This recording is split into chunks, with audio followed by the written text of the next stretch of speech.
Magandang araw po sa inyong lahat. Ang kwentong inyong mapapakinggan ay tungkol kay Cesar na bukod sa pagiging mananabas ng tubo ay isa ring mahusay na manunugis ng aswang sa kanilang baryo. Nagbago ang lahat nang patayin ng isang aswang ang asawa ni Cesar. Ang mapait na pangyayaring yun ang naging dahilan upang magpakalunod siya sa alak at maging perwisyo siya sa kanilang baryo. Dahil doon, sa kabila ng mga kabutihang nagawa noon ni Cesar, ay pinili pa rin siyang paalisin ng mga tao sa kanilang lugar. Makakahanap pa kaya si Cesar ng lugar na tatanggap sa kanya? Magagawa pa ba niyang bumangon mula sa pagkakalugmok kahit pakiramdam niya ay wala na siyang dahilan para mabuhay? Ngunit bago po ang lahat, mga idol, huwag po nating kalimutang mag-subscribe at i-hit ang notification bell sa aking YouTube channel na The Voice Addict at sa mga kwento ni Apong Isaac para sa mas marami pang makapigil hiningang kwentong aswang at katatakutan mula sa mundo ng kababalaghan. Umpisahan na po natin ang kwento. Nakangiting nakapila sa hulihan ang 40 taong gulang na si Cesar sa mga sasahod para sa araw na yun. Nagtatrabaho siya bilang isang mananabas ng tubo na pagmamay-ari ng matalik niyang kaibigan na si Ernesto. Nang siya na ang nasa unahan, ay inabot ni Ernesto kay Cesar ang isang puting sobre. Pare, maraming salamat ha. Aba, bakit ka nagpapasalamat sa akin, pare? Pinagtrabahuan mo yan, Cesar. Kasi, kung wala ka, wala rin akong trabaho panigurado. Huwag mong isipin yon. Tsaka nga pala, pare, dinagdagan ko yan dahil 2 araw tayong kulang sa mga tao. Pero nagawa mo pa rin tapusin yung mga trabaho sa mga araw na yon. Nako, hindi mo na kailangan dagdagan ng sahod ko, pare. Sandali, at ibabalik ko lang ang sobra. Magkano ba ang dinagdag mo dito, pare? Pare naman, huwag mong ibabalik sa akin kasi magtatampo ako sa iyo niyan. Para talaga yan sa'yo, pare. Ang mga masipag na trabador na kagaya mo ay dapat binibigyan ng gantimpala para tularan ka ng iba, pare. Ganun ba? Hindi ko na ito tatanggihan. Maraming salamat talaga, Ernesto. Malaking bagay na to para sa amin ni Elena. Oo nga pala. Kailan niyo ba ako bibigyan ng inaanak na Elena? Wala pa rin ba? Aba, matagal na akong naghihintay na maging ninong ng magiging anak niyo. Wala pa rin eh. Pero hindi naman kami nawawalan ng pag-asang makakabuo kaming 2 ni Elena. Alam namin na may himala pa. Malay mo naman, di ba? 35 pa lang naman si Elena. At may buwan ng daraw pa rin siya. Kaya may pag-asa pa na makabuo kami. Sana nga ay magkaroon na kayo ng anak. Oo nga pala, mag-iinom kami mamaya ng mga trabador sa bahay. Sumama ka, dapat naroon ka. Pas muna ako, pare. Aba, bakit naman? Manunugis ka na naman ba ng mga aswang mamayang gabi? Hindi, pare. Magpapahinga muna ako mamayang gabi. Anibersaryo ng kasal namin ni Elena ngayon. Kaya sa kanya muna ang buong gabi ko. Aba. Maligayang anibersaryo sa inyong 2, pare. Sige, kung ganun naiintindihan ko kung bakit hindi ka makakasama sa inuman mamayang gabi. Walang problema. Sige, pare. Aalis na ako. Kailangan ko nang umuwi. O sige, pare. Mag-iingat ka. Ay, sandali lang pala. May ibibigay ako sa'yo. Mula sa ilalim ng lamesa ay kinuha ni Ernesto ang isang malaking bote. O eto, pare. Regalo ko sa inyo ni Elena para sa anibersaryo nyo. Teka, pare. Alak ba yan? Oo, basi ang tawag sa alak na yan, pare. Alak na gawa sa tubo. Yan ang bagong produkto na gusto kong sunod na gawin natin. Gusto kong subukan niyo muna ni Elena. Naku pare, alam mo naman na hindi umiinom si Elena eh. Ako naman mahina pagdating sa alak. Di ikaw na lang pare. Basta, sa'yo na yung isang bote. Tikman mo at sabihin mo sa akin kung ano ang lasa. Kinuha na lang ni Cesar ang isang bote ng basi at nagpasalamat siyang muli sa kumpare niyang si Ernesto. Matapos yun, ay naglakad na paalis sa tubuhan si Cesar. Halos 5 taon nang kilala ni Cesar si Ernesto.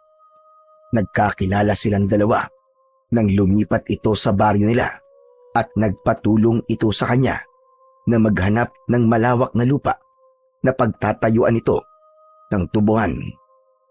Dahil doon ay naging magkaibigan at malapit ang dalawa. Bago umuwi sa bahay, ay dumaan muna si Cesar sa talipapa. Bumili siya ng 1 kilo ng karne ng baka at mga pansahog para sa kaldereta. May nakita siyang nagtitinda ng bulaklak na rosas at bumili siya roon ng 3 piraso. Hindi nagtagal ay nasa harap na si Cesar ng bahay nila ng kanyang asawa. Simple lang ang kanilang tahanan. Ang ibabang bahagi ay gawa sa hollow blocks at ang itaas ay may dingding na sawali. Pawid ang bubong nun at meron sila roong 1 kwarto.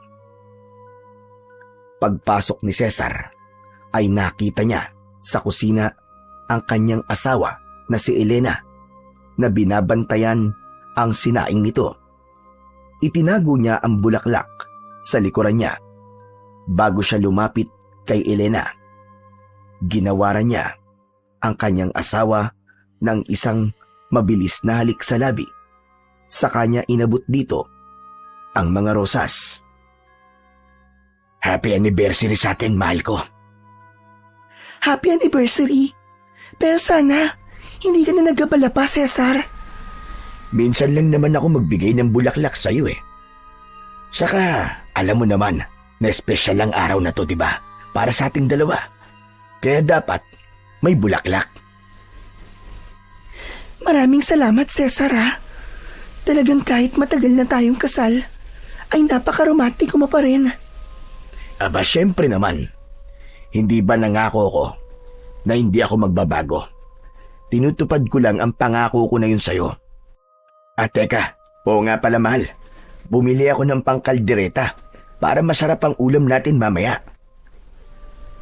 Wow, talaga? Alam mo talaga ang paborito ko. O sige, ako nang bahalang magluto niyan, mahal. Magpalit ka na ng damit mo, tapos magpahinga ka na. Inabot ni Cesar ang isang plastik na naglalaman ng karne ng baka at mga sahog, saka siya nagtungo sa kanilang kwarto upang magpalit ng malinis na damit. Para kay Cesar ay napakapalad niya sa kanyang asawa na si Elena dahil bukod sa maganda ito ay napakasipag pa nito. Kahit nasa bahay lang ito ay tumutulong pa rin ito para madagdagan ang kanilang kinikitang pera. Nagtitinda ito ng mga gulay na siya mismo ang nagtatanim. At kahit nagtitinda ito, ay nagagawa pa rin siya nitong asikasuin at gawin ang mga gawaing bahay.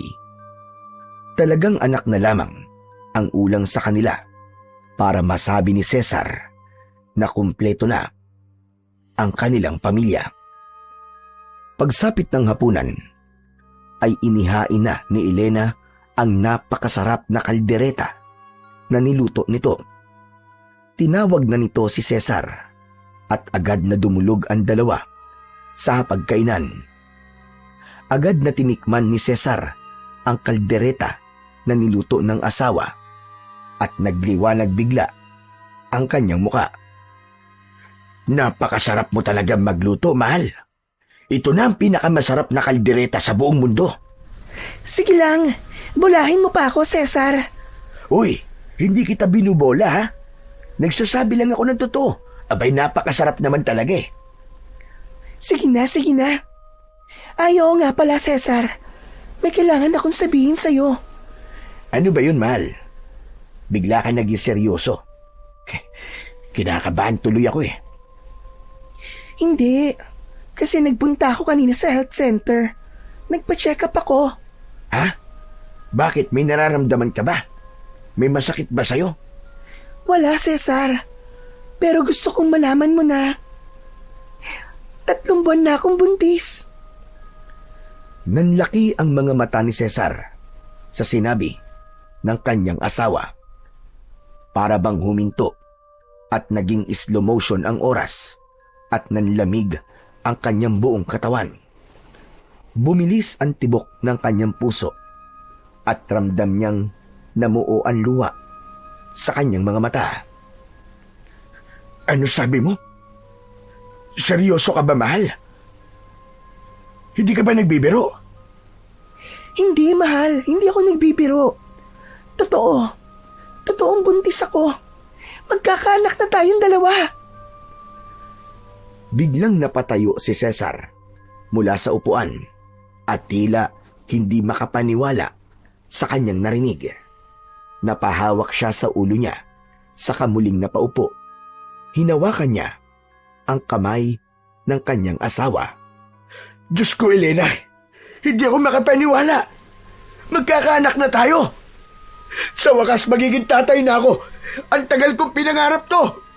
Lagi kong iniisip kung darating pa ba ang araw na magkakaroon tayo ng anak. At ngayon, nandito na! Maraming salamat, Panginoon! Maraming salamat, asawa ko! Masaya rin ako, Cesar.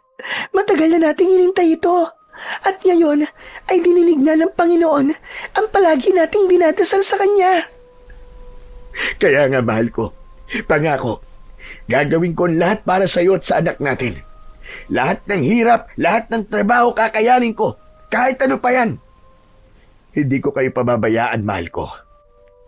Mahal na mahal kita. Pero mahal, may isang bagay sana akong hihilingin sa'yo.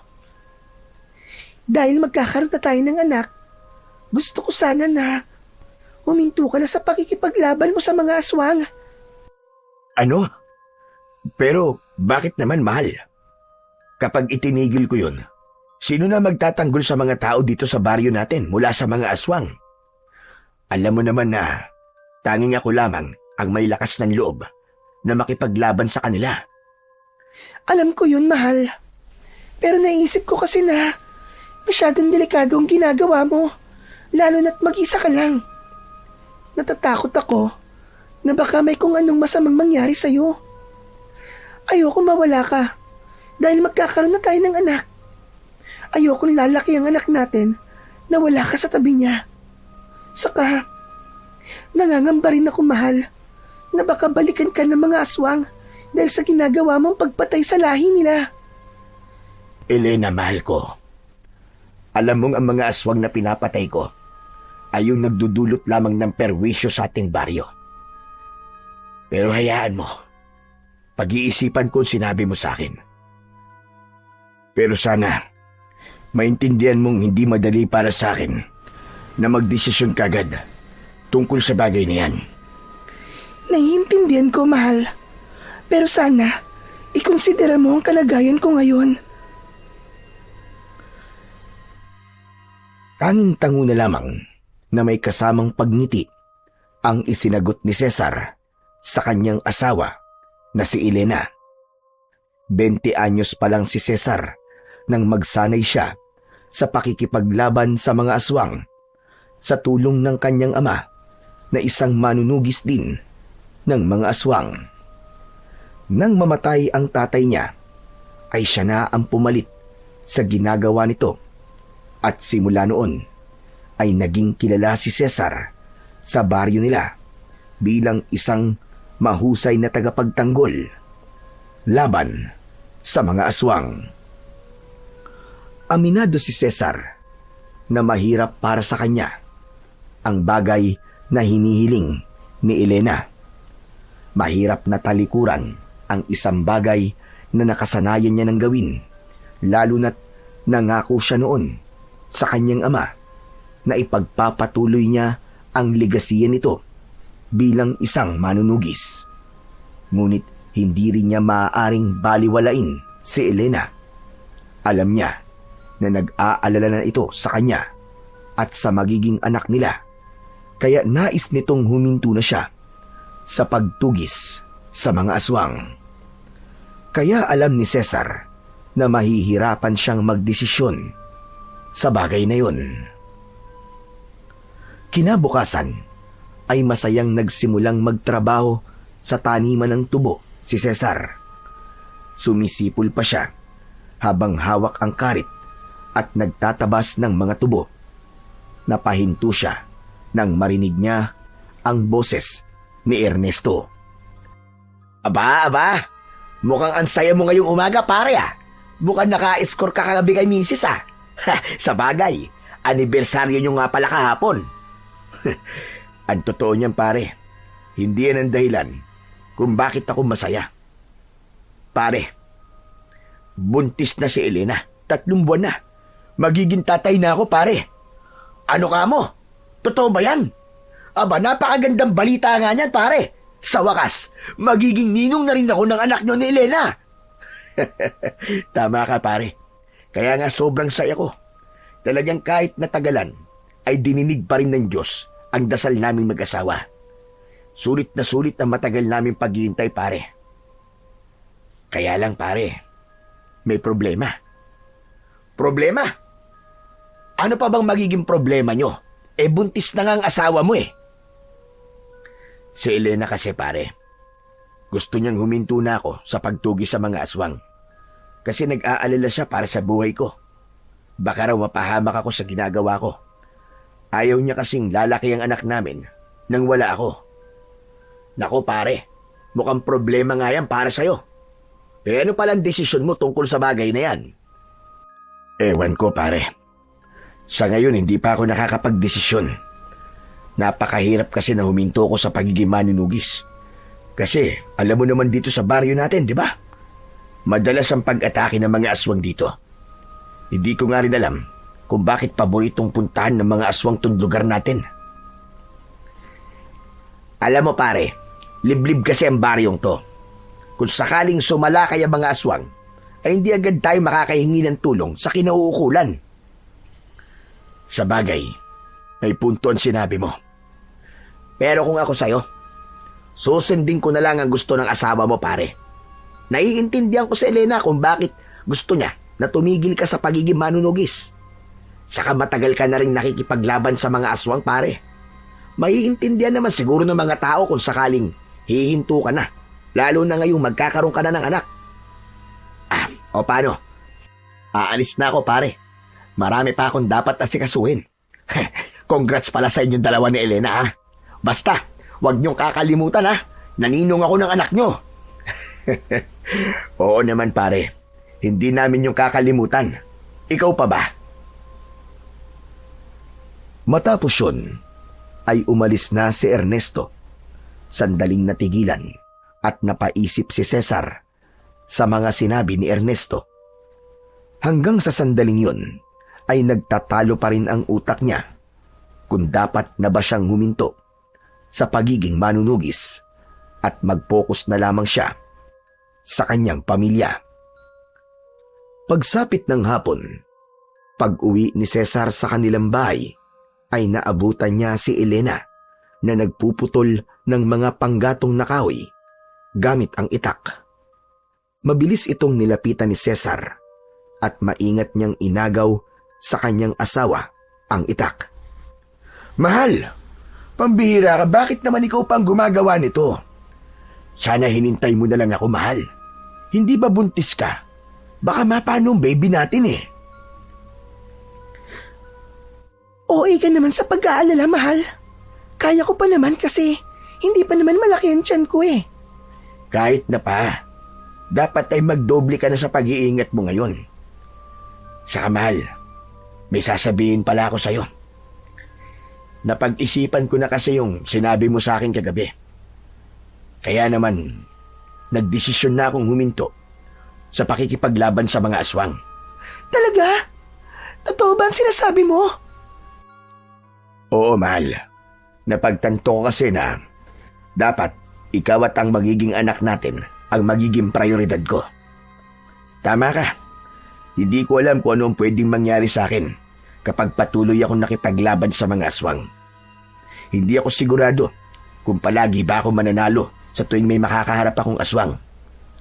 Gusto ko pang makitang lumaki ang anak natin, Elena. Kaya pinipili kong tumigil na sa pagiging manunugis. Mahal, hindi mo alam kung gaano mo ako pinasaya ngayon. Maraming salamat dahil nakinig ka sa akin. Sa sobrang saya ni Elena, ay nayakap pa nito si Cesar. Gumanti si Cesar ng yakap sa kanyang asawa. Napangiti siya sapagkat alam niya na hindi niya pagsisisihan ang desisyon niyang huminto na. Simula noon ay naging mas maalaga at maingat na si Cesar sa kanyang asawa na si Elena. Hindi niya na hinahayaan ang kanyang asawa na magtinda pa ng gulay at madalas kapag may oras ay siya na mismo ang gumagawa ng ilang gawaing bahay. Lumipas ang mga buwan at unti-unting lumaki ang tiyan ni Elena hanggang umabot ito sa 6 na buwan. Halatang maligaya si Cesar sa bawat araw na nakikitang ligtas at malusog ang kanyang asawa at ang dinadala nitong sanggol. Hindi siya napapagod sa pagbabantay at pag-aalaga sa kanyang asawa. Sa halip, yun ang nagbigay sa kanya ng bagong sigla at dahilan para magsumikap pa sa buhay. Kahit mahirap ang trabaho sa tubuhan, ay palaging may ngiti sa kanyang muka dahil alam niya na nalalapit ng lumabas sa mundo ang bunga ng pagmamahala nila ni Elena. Isang gabi, katatapos lamang maghugas ni Cesar ng pinagkainan nila, habang si Elena naman ay inaayos na ang kanilang higaan. Maya-maya pa ay may kumatok sa pinto ng kanilang bahay. Si Cesar ang nagbukas ng pinto at nagulat siya nang makita sa labas ng bahay si Ernesto. May dala yung isang plastik at isang bote ng alak. O pare, mukhang magayaya ka ng inuman ha. Oo pare, karawan ko kasi ngayon eh. Nakalimutan mo na ba? Nako, oo nga pala no. Birthday mo nga pala ngayon. Aba pare, pasensya ka na at nakalimutan ko. Happy birthday pala pare. Cesar, sino nandyan? Oh, ikaw pala Ernesto. Pumasok ka. Ay hindi na, ipagpapaalam ko lang sana ang asawa mo. Aayain ko sanang mag-inom eh. Huwag ka mag-alala kasi dito lang naman kami sa labas ng bahay nyo. Tamang-tama at merong upuan at lamesa dito. Sige, wala namang problema. Pero makakapasok kaya yan si Cesar bukas sa tubuhan kung magiinom kayo ngayon?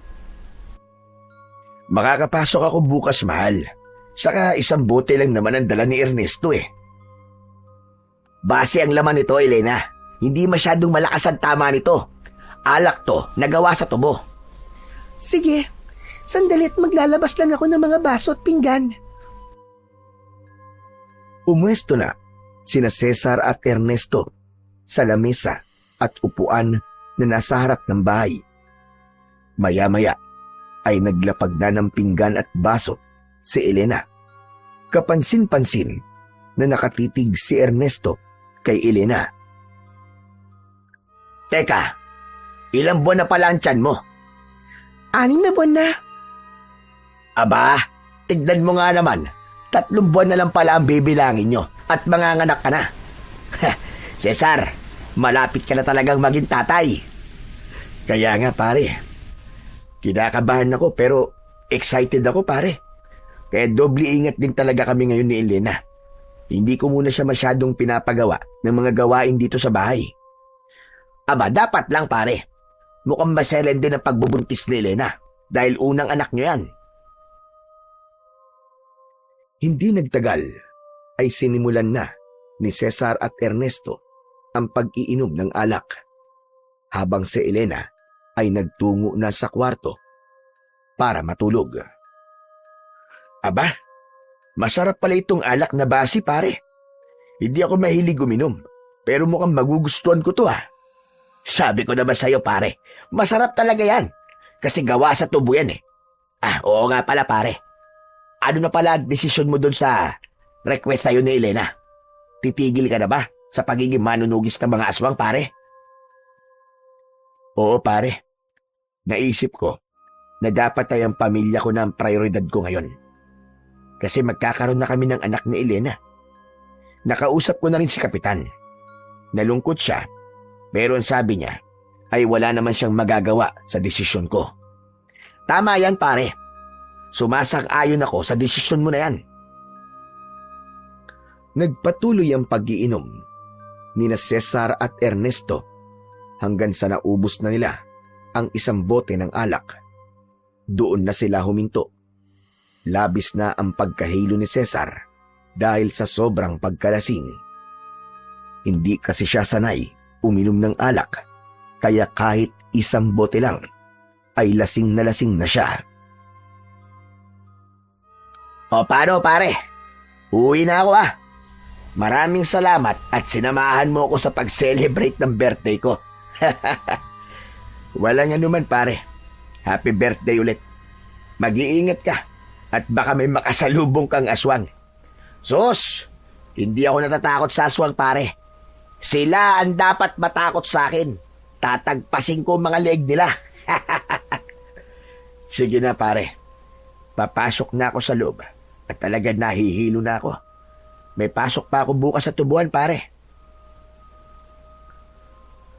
Nang umalis na si Ernesto, ay sakalang pumasok sa loob ng bahay si Cesar. Nagising si Elena nang humiga siya sa tabi nito. Diyos ko, anong oras na? Bakit ngayon lang kayo natapos mag-inom? Madaling araw na yata ah. Hayaan mo na mahal.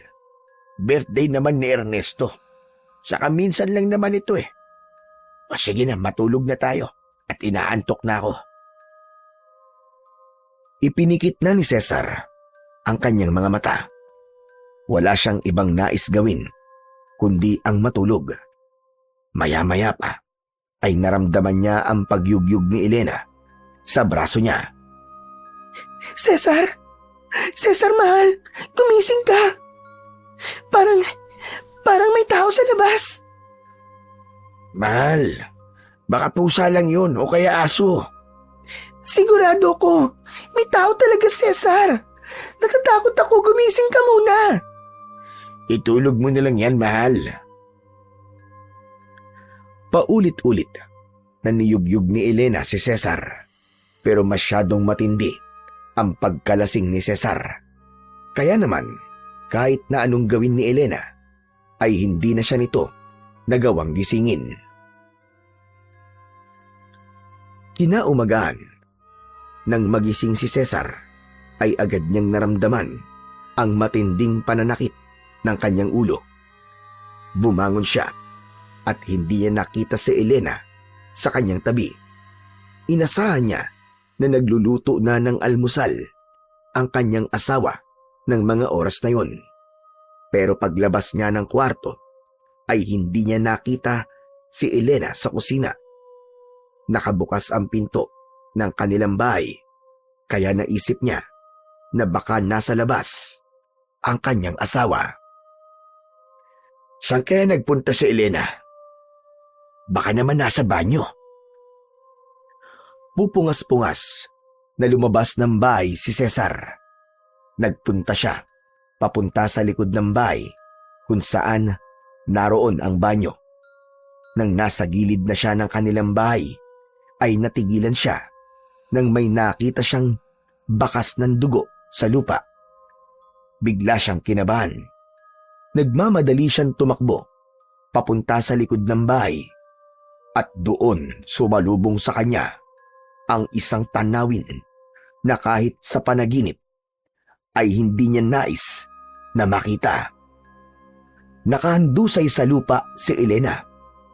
Wakwak ang tiyan nito at naliligo sa sariling dugo. Nakadilat ang mga mata nito na para bang bago ito malagutan ng hininga ay nahirapan muna ito ng husto. Elena! Elena, asawa ko! Marahang lumapit si Cesar sa bangkay ng kanyang asawa. Lumuhod siya at hinawakan niya ang mukha nito na para bang hindi pa rin siya makapaniwala sa kanyang nakikita hanggang sa tuluyan ng napasigaw habang umiiyak si Cesar. Elena! Elena, asawa ko, gumising ka! Elena! Elena! Kahit duguan si Elena, ay niyakap pa rin yun ni Cesar. Walang tigil ang kanyang paghagulgol at pakiramdam niya ay mababaliw na siya ng sandaling yun. Unang gabi ng burol ni Elena, maraming tao ang nagtungo sa bahay ni Cesar para makiramay. Nakaupo si Cesar sa unang hanay ng mga upuan sa harap ng kabaon ng kanyang asawa. Nakatulala siya at tila wala sa sarili. Wala na siyang mailuha dahil pakiramdam niya ay naubos na ang lahat ng kanyang luha. Maya-maya ay tumabi si Ernesto kay Cesar. Marahan itong tinapik ang balikat niya. Cesar, nakikiramay ako, pare. Hindi nagsalita si Cesar.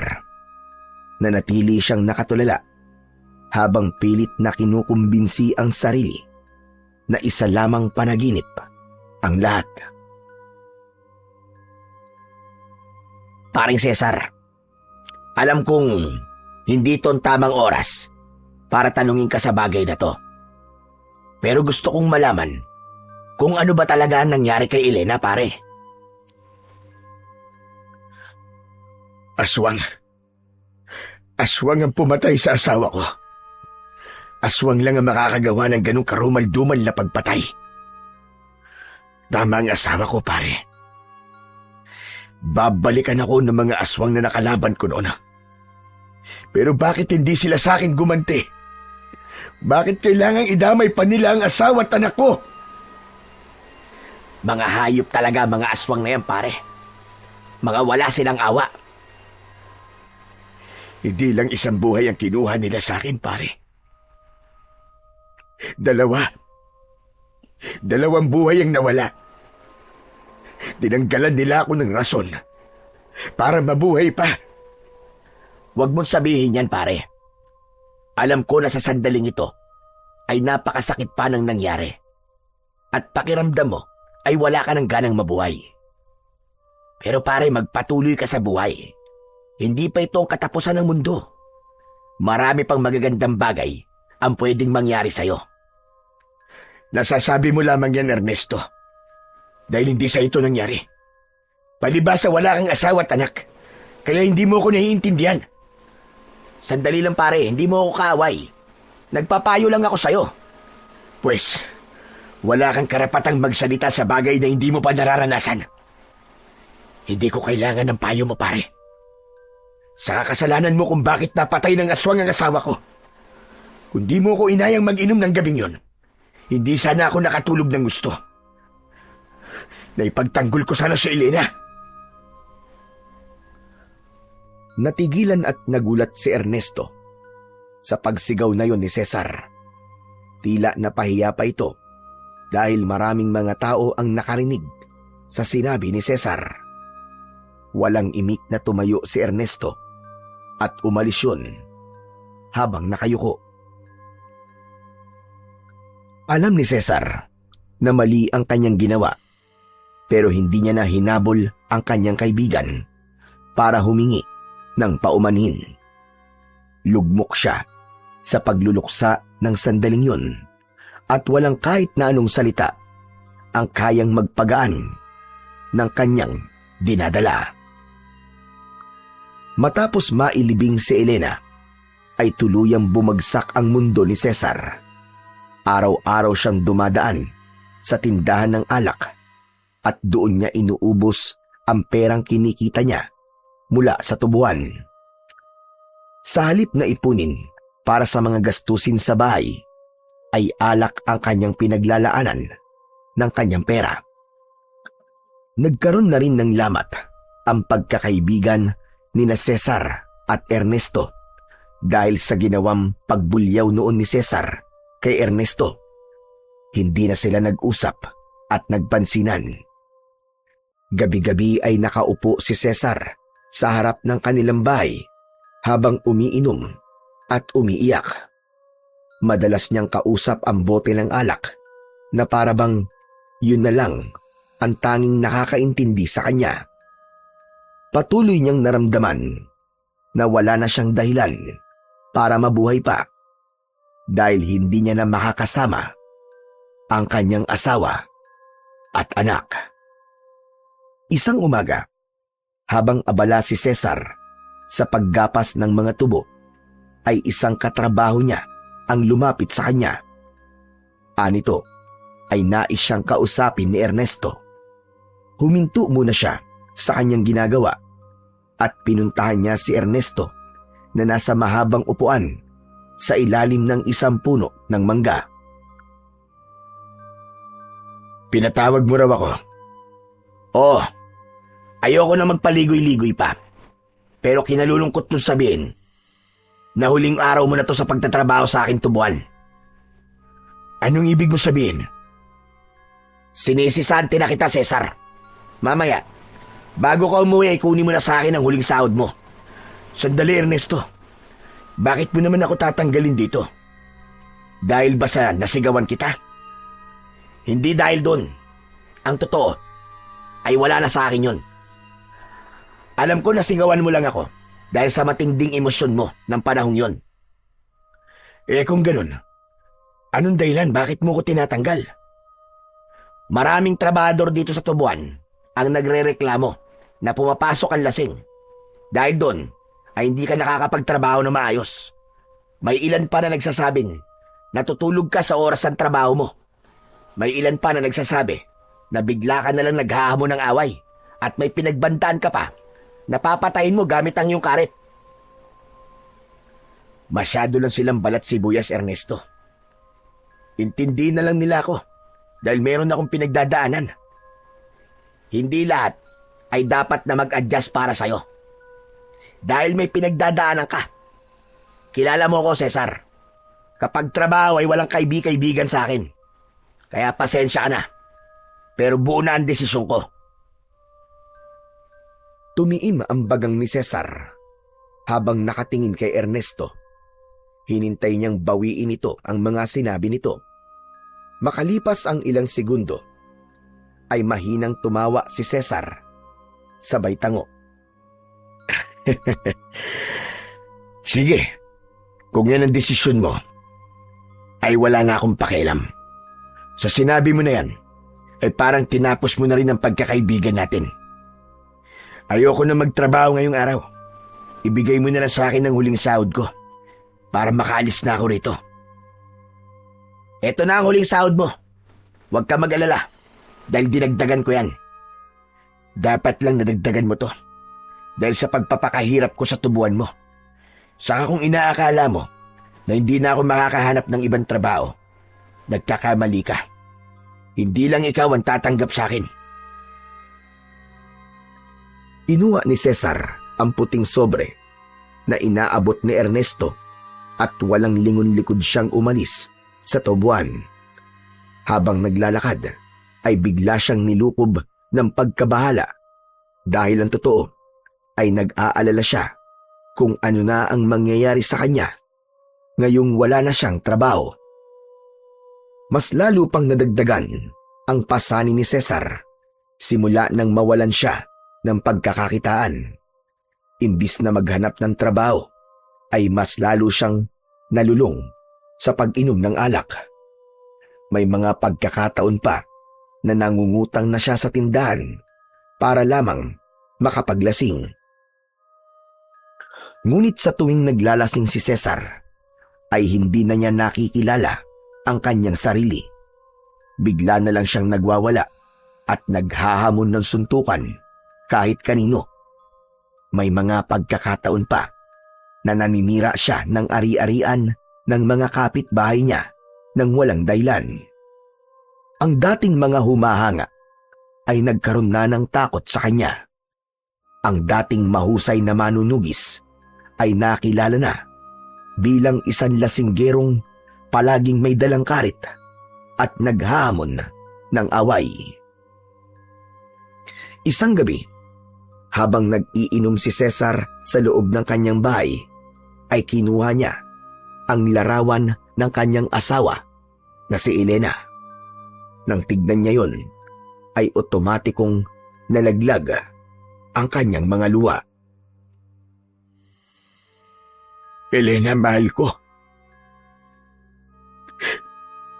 Bakit kasi iniwan mo kaagad ako? Akala ko'y magiging buo na ang pamilya natin. Dahil magkakaroon na tayo ng anak. Mahal ko, sana'y panaginip lang ang lahat ng ito. Sana'y bigla na lamang akong magigising. Nakatabi pa rin kita sa higaan. Miss na kita, mahal ko. Habang umiiyak si Cesar, ay bigla siyang nakarinig ng sigawan ng mga tao sa labas. Hindi niya yon pinansin at patuloy niyang kinausap ang larawan ng namayapa niyang asawa hanggang sa may mga kumatok sa pinto ng kanyang bahay.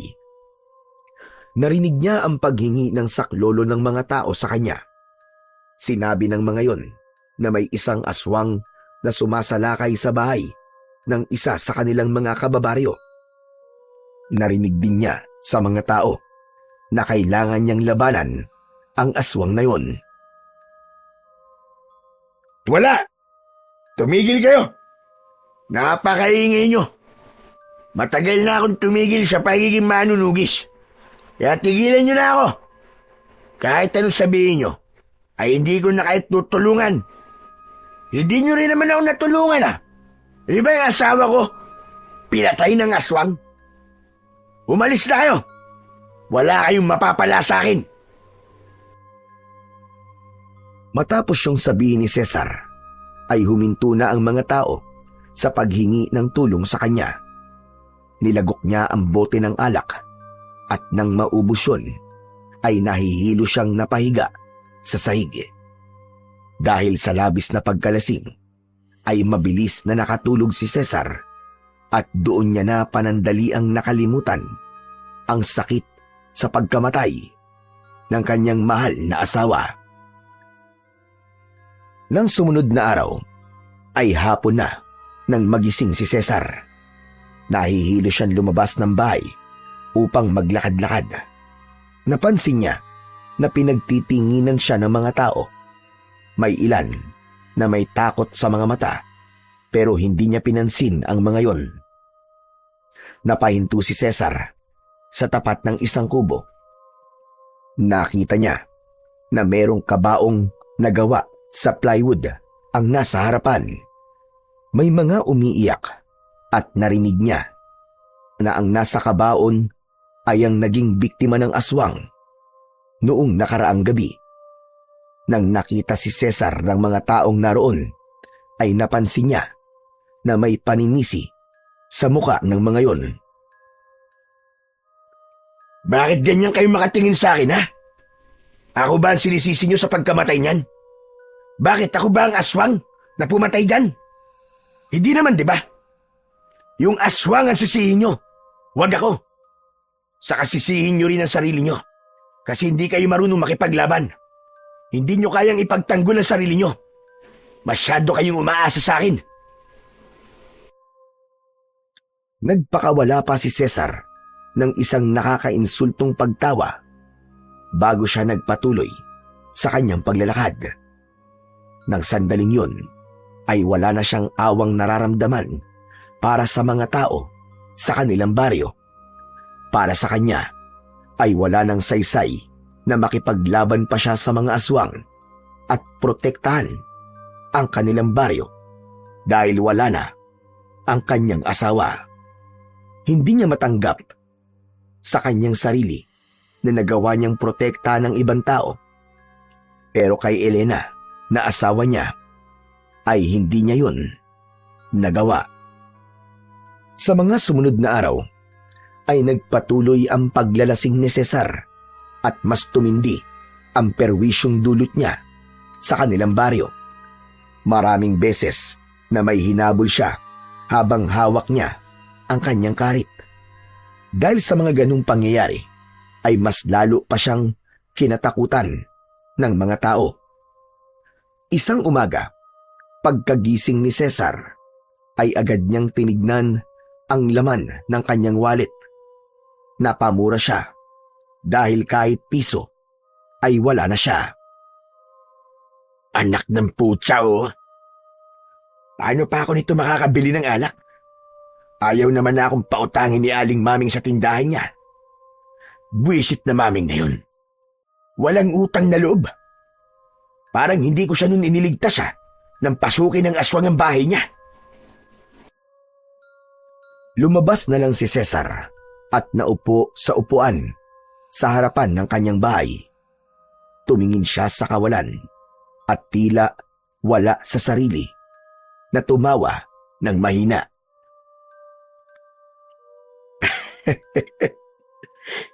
Dati naghahabulan pa kami rito ni Elene. Yun nga lang, hindi na mangyayari yun. Kasi iniwanan niya na ako. Sa gitna ng pagmumuni-muni ni Cesar, ay hindi niya inasahan ang pagdating ni Ernesto. Seryoso ang mukha nito. Tumayo si Ernesto sa harapan niya. Anong ginagawa mo rito? Hindi ba tapos na ang pagkakaibigan nating dalawa?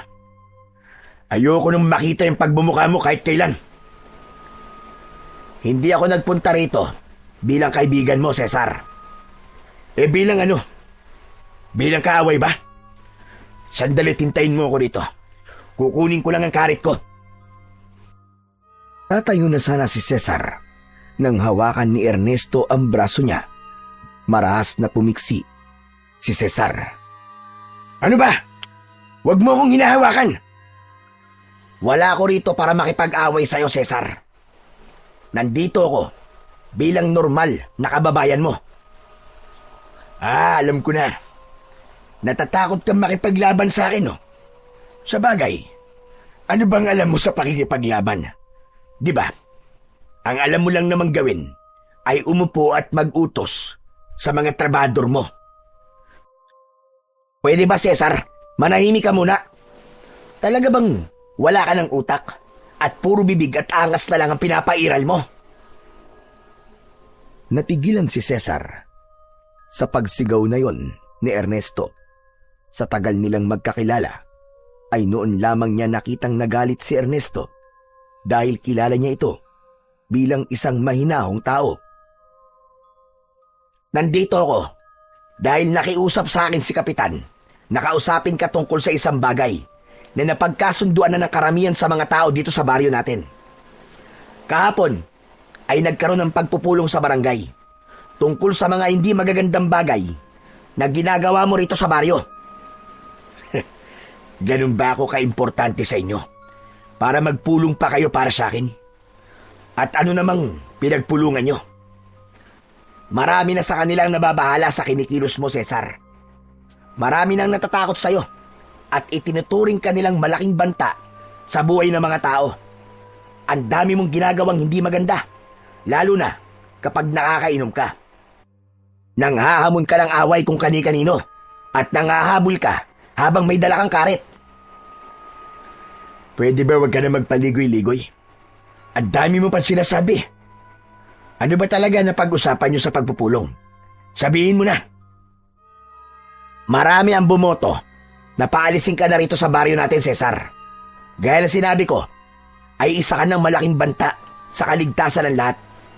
Isa pa, nung may inatake ng aswang, ay wala ka raw ginawa. Eh di lumabas din ang totoo. Pinapalayas niyo ako kasi wala na akong silbi sa inyo. Hindi niyo na ako mapapakinabangan. Ano bang inaasahan niyo, ha? Na makikipaglaban kagad ako sa mga aswang habang nagluluksa ako sa pagkamatay ng asawa at anak ko? Ano ba tingin niyo sa akin? Robot? Huwag mo akong isinasama sa kanila. Dahil ang totoo ay pinaglaban kita. Sinabi ko sa kanila na intindihin ka nila dahil may mabigat kang pinagdadaanan. Pero wala na akong magagawa dahil mas maraming may gusto na umalis ka na rito. Matapos ng napakahabang panahon na ipinagtanggol at pinotektahan ko kayo mula sa mga aswang, ay ganito pa pala ang gagawin niyo sa akin. Mga walang utang na loob. Ikinalulungkot ko, pero buo na ang desisyon ng mga tao, Cesar. Ang sabi ni Kapitan ay sabihin ko to sa'yo dahil dati tayong magkaibigan. At kapag hindi ka raw agad umalis, ay magpapatulong na sila sa mga pulis para palayasin ka. Huwag kayong mag-alala. Hindi nyo na kailangan tumawag pa ng pulis dahil aalis na kagad ako rito. Nakakahiya naman sa inyo eh. At baka maabala ko pa kayo. Umalis ka na at naaalibadbaran ako sa pagbumuka mo. Sana, kung saan ka man mapupunta, ay mahanap mo ang kapayapaan na iyong hinahanap, pare. Mag-iingat ka. Plastic. Alam ko na tuwan-tuwa ka sa nangyayari sa buhay ko ngayon. Ito naman talaga ang gusto mo, di ba? Ang bumagsak ako. Hindi na hinintay ni Cesar na magsalita si Ernesto at pumasok na siya sa kanyang bahay. Pabalibag niyang isinarado ang pinto upang mas maramdaman ni Ernesto ang galit na kanyang nararamdaman. Mga walang utang na loob! Matapos kong ibuwis ang buhay ko para lamang mailigtas kayo, ay ganito pa ang gagawin niyo sa akin. Tignan natin kung hindi kayo magsisi kapag nawala ako rito. Sana'y gabi-gabi kayong salakayin ng mga aswang. At kapag nangyari yun, sigurado ko na maiisip niyo ako. Inuha ni Cesar ang kanyang lumang bag. Inilagay niya roon ang kanyang ilang damit at hindi niya nakalimutang isama ang kanyang karit. Hindi niya maaaring iwanan ang karit na yun dahil napakahalaga nun para sa kanya. Hindi niya lang yun ginamit sa tubuan para magtabas, kundi maging sa pakikipaglaban sa mga aswang. Matapos mag-empake ng mga gamit, ay lumabas na si Cesar sa kanyang bahay. Sandali siyang huminto upang tignan para sa huling pagkakataon ang bahay na naitayo niya dahil sa kanyang sipag at pagtiyatiyaga. May bumalot na lungkot sa kanya. Mahirap para sa kanya na iwanan ang bahay na yon dahil naroon ang masasayang alaala nila ni Elena. Doon sila nagsimulang mangarap at saksi ang bawat sulok ng bahay na yon sa kanilang pagmamahalan. Ngunit wala nang magagawa si Cesar kundi ang lisanin ang kanyang bahay dahil ayaw niyang ipagsiksikan ng kanyang sarili sa isang lugar na ayaw sa kanya ng mga taong nakatira. Nagsimula nang maglakad si Cesar palabas ng kanilang baryo. Nakita niya ang tingin ng mga tao sa kanya na parabang napakasaya ng mga yon na makitang aalis na siya. Naglakad ng naglakad si Cesar nang walang tiyak na patutunguhan. Inabot na siya ng gabi at natulog na lang siya sa ilalim ng isang puno. Pagsapit ng umaga ay muli siyang naglakad. Gutom na ako. Ang hirap talaga kapag walang pera. Bahala na. Kung mamamatay ako kakalakad, ay mas mabuti pa nga para magkasama na kaming muli ni Elena sa kabilang buhay. Patuloy na naglakad si Cesar kahit nahihilo na siya sa labis na gutom at uhaw. Nakarating na siya sa kalsada at isang maliit na truck na may kargang mga gulay ang nakita niyang paparating. Agad niya yung hinarang at nagpreno naman yun. Mula sa tabi ng driver seat ay dumungaw ang isang matandang lalaki na galit na galit. Hoy! Kung magpapakamatay ka, ay wag mo kong idamay! Umalis ka nga dyan! Pasensya na po, Tatang. Pero makikiusap po sana ako sa inyo na baka pwede akong makisakay. Hindi ako nagpapasakay nang hindi ko kilala. Mamaya ay magnanakaw ka pa eh. Hindi po ako masamang tao, Tatang. Kanina pa po kasi ako naglalakad at wala akong mapupuntahan. Kaya parang awa niyo na po. Pasakayin niyo na po ako. Matagal na tinignan si Cesar ng matandang lalaki. Nagdasal si Cesar sa utak niya na sana ay pumayag ang matanda sa hiling niya. Sige na, sumakay ka na rito. Bilisan mo at nag-aabol ako ng oras. Naku, maraming salamat ho. Nagmamadaling sumakay si Cesar sa truck. Pumwesto siya sa unahan sa tabi ng driver. Nang may nakita siyang nakabukas na biskwit malapit sa kambyo, ay agad niya yung kinuha at inubos niya ang lahat ng laman nun. Hindi nagtagal ay pinaandar na ng matanda ang sasakyan. Grabe ka naman! Pagkain ko pa naman yan mamaya! Pasensya na ho kayo, Tatang. Gutom na ho talaga ako. Nagbibiro lang ako. Ayos lang. Mas kailangan mo yan kaysa sa akin. May tubig dyan sa likod. Kunin mo at uminom ka na rin. Kinuha ni Cesar ang tubig na nasa plastic na bote at inubos din niya yon. Ako nga pala si Ruben, pero tawagin mo na lamang akong Lolo Ruben. Ikaw, anong pangalan mo? Cesar po. Saan ka pala pupunta? Wala ho akong mapupuntahan eh. Pinalayas po kasi ako sa baryo namin. Dahil sa pagiging lasinggero ko. Nagwawala po kasi ako kapag nakakainom. Kasalanan mo naman pala kaya ka pinalayas. Saan pala kita ibababa? Pwede po bang sumama na lang ako sa inyo? Kung saan ho kayo pupunta? Aba, ikaw ang bahala. Buhay mo naman yan. Papunta ako sa baryo namin para dalhin ito mga gulay sa palengke. Pero kung doon ka pupunta sa aming baryo, ay huwag kang magpakita ng gilas mo ron. At marami ang bubugbog sa iron, panigurado. Hindi na muna nagsalita si Cesar at itinuon niya ang kanyang mata sa dinadaanan nila. Hindi pa rin siya makapaniwala na darating ang panahon na aalis siya sa baryo nila. Pero naisip niya na baka yun ang tamang bagay na kailangan niyang gawin upang makapagsimula siya ng panibagong buhay at para makalimutan niya ang mapait niyang nakaraan. Makalipas ang halos 1 oras, ay huminto na ang truck sa harapan ng isang maliit na palengke. Hanggang dito na lang kita madadala. Kailangan ko nang ibaba ang mga gulay na nasa likod ng aking truck. Wala hong problema. Maraming salamat po kasi pinasakay niyo po ako sa inyong truck, Lolo Ruben. Tutulungan ko na po pala kayo sa pagbababa ng mga gulay para makabawi po ako sa pagtulong niyo sa akin. Nako, hindi na kailangan.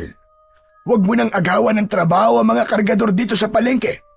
Okay na sa akin na wala kang ginawang masama. Sige na, bumaba ka na at sana makahanap ka ng lugar na maaari kang makapagsimula ng panibagong buhay. Maraming salamat po uli, Lolo Ruben. Oo nga pala. Eto, sa'yo na to. 500 piso. Para naman may pambili ka ng makakain mo. Nako, sobra na po yata yan.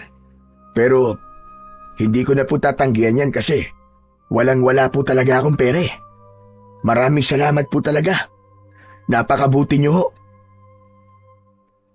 Pagkuha ni Cesar ng pera, ay bumaba na siya ng truck habang bit-bit ang kanyang bag. Luminga siya sa paligid. Maraming tao ang abala sa kani-kanilang gawain.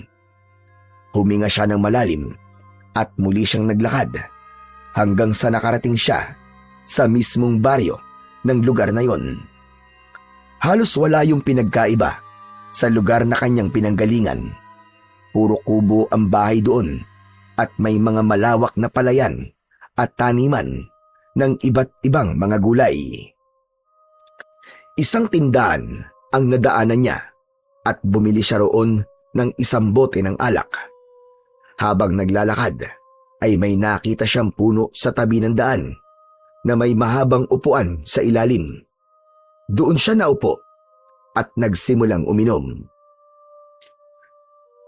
Mukhang tahimik sa lugar na to ha. Dito na lang muna siguro ako habang hindi ko pa alam kung saan ba talaga ako pupunta. Nagpatuloy sa pagtungga ng alak si Cesar at nang makalahati niya na ang bote ng alak ay nakaramdam na siya ng pagkahilo. Kaya nahiga muna siya sa upuan hanggang sa nakatulog siya. Gabi na nang magising si Cesar.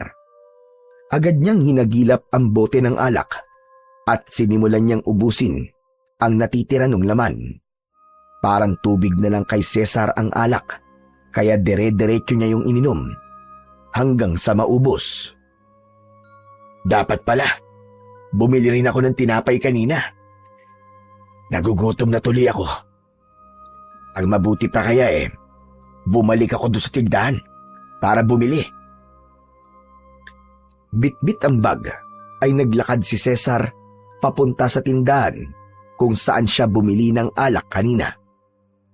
Pero pagdating niya roon ay sarado na yon. Ay nako, kapag minamalas ka nga naman oo. Ang aga naman nila magsarado. Saka, bakit ba wala na kagad tao sa paligid? Halos 9:00 pa lang yata ng gabi May curfew ba rito? Naglakad pa rin si Cesar at umasa siya na may makikita pa siyang bukas na tindahan sa oras na yon. Ngunit napahinto siya nang maramdaman niya ang pagpatak ng ulan. Tumingala siya at doon niya nalaman na nagsisimula ng umulan. Ano pa bang kamalasan ang aabutin ko sa baryong ito? Pambihira oo. Hanggang sa may narinig siyang kaluskos mula sa gilid ng daan. Nung una ay inisip niyang hayop lamang yun. Pero nang makarinig siya ng mabigat na yabag, ay doon na siya naging alerto. Tumingin siya sa matataas na talahib sa tabi ng daan. Sino nandyan? Magpakita ka sa akin! Walang sumagot kay Cesar, kaya muli siyang naglakad. Naramdaman niya na may matang nakatingin sa kanya at sinusundan ang bawat galaw niya. Hanggang sa nagulantang siya nang may bigla na lamang sumulpot na aswang sa kanyang harapan. Nagngangalit ang matutulis nitong mga ngipin habang nanlilisik ang mapupulang mga mata. Anak ng putya oh! Hanggang dito ba naman ay sinusundan ako ng aswang? Nawala ang pagkalasing ni Cesar. Binuksan niya ang kanyang bag at mula roon ay kinuha niya ang isang matalim na karit. Halika, lumapit ka na rito. Akala mo ba'y natatakot ako sa'yo?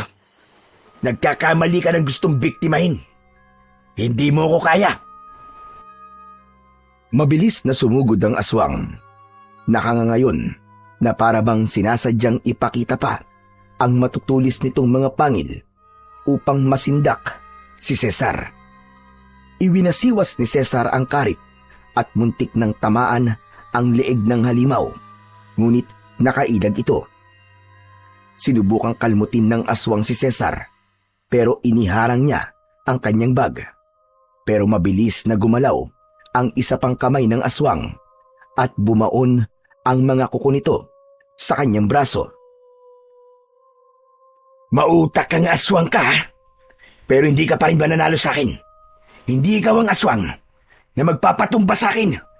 Hindi mo ko kilala. Nagpatuloy ang pakikipaglaban ni Cesar sa naturang aswang. Malakas na itinulak ng aswang si Cesar at bumagsak siya sa basan lupa. Mabilis na sumunggab ang aswang, ngunit bago pa nito masakmal si Cesar, ay malakas niyang iwinasiwas ang karit sa leeg ng aswang. Tumilapon ang pugot na ulo ng aswang sa lupa, kasunod ng pagbagsak ng katawan nito. Nakangiwing tumayo si Cesar habang nakatingin sa walang buhay na katawan ng aswang. Diablong buang ka? Ano ka ngayon, ha? Sinabi ko na sa'yo eh. Hindi mo ko kaya.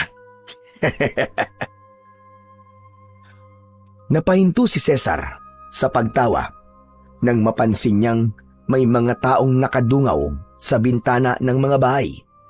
Bakas ang gulat at pagkamangha sa mukha ng mga yun habang nakatingin sa kanya.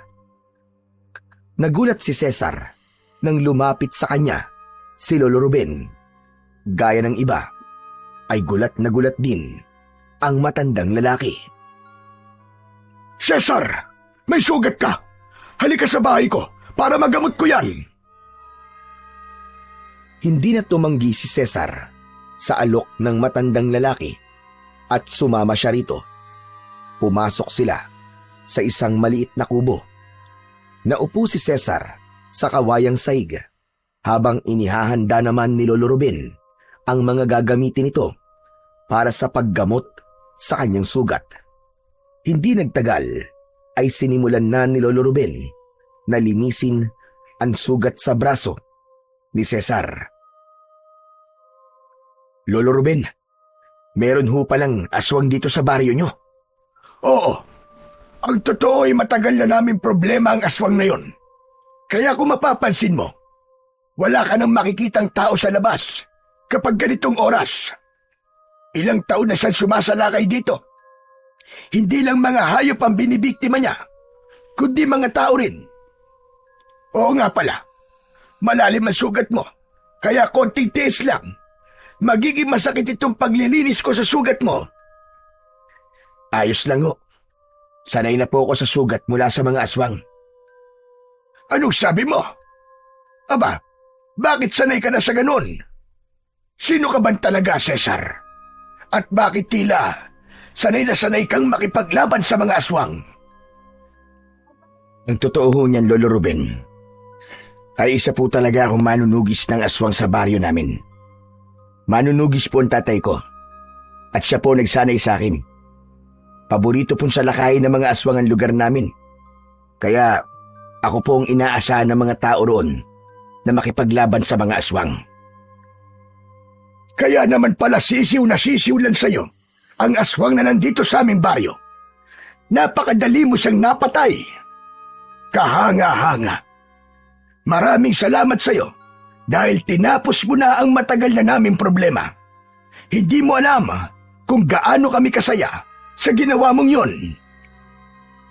Wala pong anuman, Lolo Ruben. Pero ang sabi mo sa akin kanina ay pinalayas ka sa baryo nyo. Bakit naman nila gagawin gayong ikaw pala ang kanilang tagapagtanggol? Sa tingin ko ay hindi lang dahil sa lasinggero ka, kaya kanila pinaalis. Mahabang istorya po, Lolo Ruben eh.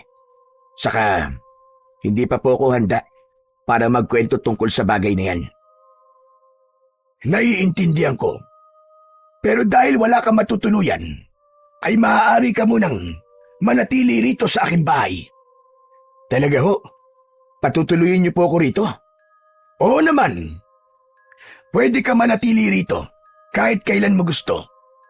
Yan na lang ang maibibigay kong kapalit sa ginawa mong pagtulong sa aming lahat. Pagpasensyaan mo na nga lang at maliit itong aking bahay. Ayos lang ho yun. Maraming salamat po talaga, Lolo Ruben. Napakalaking tulong po nito para sa akin. Lalo na't wala talaga ako mapupuntahan. Maraming salamat po talaga. Matapos malinisan ni Lolo Ruben ang sugat ni Cesar, ay may inilagay itong gamot doon. Kumuha ito ng malinis na tela at yun ang ginamit nitong benda. Maya-maya pa ay nahiga na sina Cesar at Lolo Ruben sa nakalatag na banig sa sahig. Kahit paano ay masaya si Cesar dahil may matutuluyan na siya at hindi niya na kailangang matulog sa kung saan-saan. Kinabukasan, nagising si Cesar na wala na si Lolo Ruben sa tabi niya. Bumangon siya at pagbukas niya ng pinto ay nagulat siya dahil maraming tao sa labas ng bahay ni Lolo Ruben. Nang pumasok ang matanda, ay may pagtataka niya itong tinignan. Lolo Ruben, ano po nangyayari? Bakit ang dami pong tao sa labas ng bahay niyo? Bakit parang kinakabahan ka? Huwag kang matakot dahil nandito sila para magpasalamat sa iyo. Masaya lang sila dahil napatay na ang aswang dito sa aming baryo. Sige na, harapin mo silang lahat. Pero Lolo Ruben, nahihiya po ako sa kanila eh. Ano ka ba? Wala kang dapat na ikahiya, Cesar. Isang kabayanihan ang ginawa mo, kaya dapat ay ipagmalaki mo yun. Sige na, magpakita ka na sa kanila at wala silang gagawin sa iyo, kundi ang magpasalamat. Nahihiyaman at naguguluhan ay sinunod na lang ni Cesar ang sinabi ni Lolo Ruben. Lumabas siya at hinarap niya ang mga tao na nasa labas. Labis ang kasiyahan niya nang sabay-sabay na nagpasalamat ang mga tao sa kanya. May mga umiiyak pa at nagsabi na sa wakas ay nabigyan na ng hustisya ang pagkamatay ng mahal nila sa buhay na pinatay ng aswang na nakalaban ni Cesar nung nakaraang gabi. Halos maluwa si Cesar sa labis na kasiyahan dahil noon lang ulit siya nakaranas ng ganoong katinding pasasalamat mula sa mga taong kanyang natulungan. Nang umalis na ang mga tao, ay magaan ang pakiramdam na bumalik si Cesar sa loob ng bahay ni Lolo Ruben. Masaya siyang sinalubong ni Lolo Ruben at bakas sa mukha nito na labis siya nitong ipinagmamalaki. Inaya na siya nitong mag-almusal. Merong nakahain na nilagang kamote at mainit na kape sa lamesa. Grabe ho ang mga tao rito sa baryo niyo, Lolo. Nakakaiyak po ang pagpapasalamat nila sa akin. Sobrang saya nila kasi wala na ang aswang na kinakatakutan nila. Sabi ko naman sa iyo na napakasaya namin sa pagpatay mo sa aswang. Sigurado ko na marami na rito ang ituturing kang isang bayani dahil sa iyong ginawa. Kahit ako ay ganun ang iniisip. Para sa akin ay isang malaking kabayanihan ang iyong ginawa. Nako, nakakahiya naman po kapag ganyan. Isang aswang pa lang naman po ang napapatay ko rito. Pero yung isang aswang na yon ay marami-rami na ang buhay na kinuha. Kaya talagang napakalaking bagay para sa aming lahat ng nagawa mo, Cesar. Pero hindi ba? Isa ka manunugis at ang sabi mo ay maraming aswang ang sumasalakay sa inyong lugar. Ibig bang sabihin ay marami ka nang napatay na aswang? Marami na po. Lagpas na po siguro sa bilang ng mga daliri ko sa kamay at paa. Kung ganon, paniguradong sanay ka na sa papuri at pasasalamat. Pero bakit kanina ay parang nahihiya ka sa mga tao? Mangyaring matagal-tagal na rin po kasi akong hindi nakakaranas ng ganong pasasalamat at atensyon. Sa baryo po kasi namin, porque alam ng mga tao na isa akong manunugis ay normal na sa kanila makapatay ako ng aswang. Wala na po ako nakukuhang pasasalamat mula sa kanila. Kaya nang tumigil na po ako sa pagiging manunugis at hindi na ako nakakatulong sa kanila, ay pinalayas na po nila ako. Aba, napakasalbahe pala ng mga tao sa inyo kung ganun. Ang totoo po niyan, hindi lang po yun ang dahilan kung bakit nila ako pinaalis. Naging perwisyo na po kasi ako sa lahat simula po na maging lasinggero ko. Kapag lasing po kasi ako, ay naghahamon po ako ng away. At may mga tao rin po akong hinahabol habang may dala po akong karit. Natakot na po mga tao sa akin at nagkasundo sila roon na paalisin na ako para wala na pong gulo. Umalis na lang po ako. Sandaling natahimik si Lolo Ruben na parang pinag-iisipan nito ang susunod nitong sasabihin. Hindi ko na tuloy alam ang sasabihin ko. Pero hindi ko rin masisisi ang mga tao sa baryo nyo kung pinaalis ka nila. Lalo na kung nagiging banta ka na sa buhay nila. Kaya nga po nang makapag-isip-isip ako kagabi, ay naintindihan ko na sila. Kasalanan ko rin talaga, kaya ako napalaya sa baryo namin. Pero hindi bale. Sa ngayon naman, ay may bago ka ng tahanan. Gaya ng akin sinabi, maaari ka manatili sa aking bahay kahit kailan mo gusto. Sana lang ay iwasan mo na muna ang alak at baka dito ka naman maghamon ng away. Mapapalayas ka rin dito kapag ginawa mo yan. Huwag po kayo mag-alala, Lolo Ruben. Dahil naisip ko na magsimula ng panibagong buhay dito sa lugar nyo. Aalisin ko na po ang pagiging lasinggero ko at pipilitin ko na pong magbago. Mabuti naman kung ganon. Maganda yang may kagustuhan kang magbago. Pero samahan mo na rin ang kilos. O sige na, mamaya na ulit tayo mag-usap at tapusin na natin ang ating pag-aalmusal. Nakangiting tumango si Cesar at nagpatuloy na siya sa pagkain. Hindi pa rin nawala ang kasiyahan sa kanyang puso at ipinangako niya sa kanyang sarili na simula sa araw na yon ay sisikapin niyang alisin na ang hindi magagandang bagay na kanyang nakasanayan. Nang dahil sa kabayanihan ni Cesar, ay naging tanyag ang kanyang pangalan sa buong baryo ni na Lolo Ruben. Sa kabila ng papuri at respeto na kanyang natatanggap, ay patuloy pa rin ang laban niya sa tukso ng alak na dati niyang naging takbuhan mula sa sakit ng pagkawala ng kanyang asawa at anak. May mga gabi pa ring nahihirapan siya, lalo na kapag bumabalik sa isip niya ang malungkot na alaala ng kanyang asawa at anak. Ganun pa man, ay pilit pa rin niyang pinipigilan ang sariling bumalik sa kanyang bisyo. Hindi na rin nag-atubili si Lolo Ruben na tulungan si Cesar. Isinama siya nito sa mga pagpunta nito sa bayan upang kumuha ng gulay at iba pang paninda. Naging abala si Cesar dahil doon at binibigyan pa siya ni Lolo Ruben ng sahod sa pagbubuhat niya ng mga gulay. Ang mga simpleng gawain na yon ay naging malaking tulong kay Cesar upang malibang siya at unti-unting mawala sa kanyang sistema ang pagnanais na uminom ng alak. Isang umaga, matapos mag-almusal, ay nakita ni Cesar si Lolo Ruben na namimitas ng mga bulaklak na daisy na nakatanim sa harap ng bahay nito. Nilapitan niya ang matandang lalaki upang kausapin. Cesar, wala tayong trabaho ngayon na. Tandaan mo na tuwing linggo ay araw ng ating pahinga.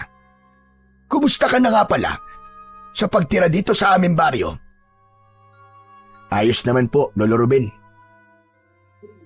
Marami na nga po nakakakilala sa akin. Nakakatuwa nga po na kahit magdadalawang linggo na simula nung patayin ko yung aswang, ay may mga nagpapasalamat pa rin ho sa akin. Matindi lang talaga ang kasiyahan namin sa ginawa mo. Ang pag-inom-inom mo ng alak, kumusta na? Malaki na po ang pagbabagong napapansin ko. Epektibo po yung pagsama ko po sa inyo sa pagkuha ng mga gulay sa bayan. Talagang nalilibang po ako at nawawala sa isip ko ang uminom. Maraming salamat po sa pagtulong niyo sa akin. Isang karangalan para sa akin ang matulungan ng bayani ng aming baryo. Lolo Ruben, maibaho ko. Bakit pala ang dami niyong tanim na daisy? Paborito niyo po bang bulaklak yon? Hindi ako, kundi ang aking asawa na si Rosing. Paborito niya ang mga bulaklak na daisy. Pumipitas ako ngayon dahil pupunta ako sa kanya ngayon para dalhin ang mga ito sa kanya. May asawa ho pala kayo, pero bakit hindi ata siya rito nakatira sa bahay niyo? Hiwalay na kasi kami. 3 taon na. Ganun ho ba? Pero ang sweet niyo pa rin sa kanya, kasi kahit hiwalay na ho kayo, ay binibigyan niyo pa rin siya ng bulaklak. Sanay kasi si Rosing sa tuwing linggo, ay binibigyan ko siya ng bulaklak. Kung gusto mo'y pwede mo akong samahan sa kanya, para maipakilala kita sa kanya. Sige ho. Wala rin naman po akong gagawin dito sa bahay eh. Pagkatapos mamitas ni Lolo Ruben ng mga bulaklak, ay kinuha lang nito ang sombrero nito at naglakad na sila papunta sa kinaroroonan ng asawa ng matandang lalaki. Makalipas ang ilang sandali, ay nagtaka si Cesar dahil sa sementeryo sila nagpunta. Huminto si Lolo Ruben sa tapat ng isang puntod. At gamit ang kamay nito, pinunasan nito ang duming nasa lapida at nalaman ni Cesar na ang pangalan ng asawa ni Lolo Ruben ang nakasulat doon. Inilapag ni Lolo Ruben ang mga bulaklak sa ibabaw ng puntod. Patay na ho pala ang asawa niyo. Hindi po ba sabi niyo po sa akin kanina hiwalay lang kayo? Oo nga, magkahiwalay na kami ni Rosing. Siya ay nasa langit na, habang ako naman ay nandito pa rin sa lupa. Roseng, ito nga pala si Cesar, ang bagong kasama ko sa ating bahay. Siya ang pumatay sa aswang na pumatay sa iyo. Sigurado ako na matatahimik ka na dyan dahil wala na ang aswang na dahilan kung bakit tayo nagkahiwalay na dalawa. Natigilan si Cesar sa kanyang narinig. Bumalik sa alaala niya ang tagpo kung saan nakita niya ang katawan ng kanyang asawa na pinatay ng aswang. Namuo ang luha sa gilid ng kanyang mga mata hanggang sa tuluyan na siyang napaiyak. Mabilis na nilukob ng kanyang emosyon si Cesar, kaya hindi niya na napigilan ang pagkagulgol. May pagtatakang tumingin si Lolo Ruben kay Cesar. Cesar, bakit ka umiiyak? May problema ba? Naalala ko lang ho kasi ang asawa ko. Parehas po kasi sila ng asawa niyo. Pinatay po ng aswang ang asawa ko na si Elena. Ang masakit pa po ay buntis siya sa unang anak namin. Kaya 2 silang namatay. Yun ba ang dahilan kung bakit ka naging lasinggero? Oo, Lolo Ruben. Kapag po kasi nalalasing ako, ay nakakalimutan ko ang sakit at lungkot na nararamdaman ko. Pero nang dahil po sa alak, ay nawalan ako ng kaibigan at napalayas pa ako sa baryo namin. Pakiramdam ko wala na po akong dahilan para magpatuloy sa buhay. Simula nang mawala ang aking asawa at anak. Alam mo, Cesar, nang mawala ang asawa ko, ganyan din ang pakiramdam ko. Para bang tinanggalan ako ng kalahating buhay. Umaga't gabi, wala akong ibang ginawa kundi umiyak at sisihin ang buong mundo. Pero dumating din ang araw na naisip ko na kung patuloy kong hahayaang bumagsak ang sarili ko, ay hindi magiging masaya ang asawa ko sa kabilang buhay. Ito ang tandaan mo, Cesar. Hindi ibig sabihin na nawala ng iyong asawa at anak ay wala ng dahilan para ikay mabuhay. Ang totoo niyan ay mas lalo kang dapat na magpatuloy. Pero paano po ako magsisimula kung bawat umaga ay ramdam ko pa rin ang kawalan niya. Hindi madaling bumangon mula sa pagkakadapa. Pero isipin mo ito, ang bawat araw na lumilipas na umiiyak ka at nagpapakalunod sa alak ay mga araw na nasasayang lamang. Hindi ko sinasabing huwag kang umiyak, pero huwag mong hayaan na manatili ka sa ganong estado. Kumuha ka ng lakas sa alaala ng iyong asawa para hindi ka bumitiw.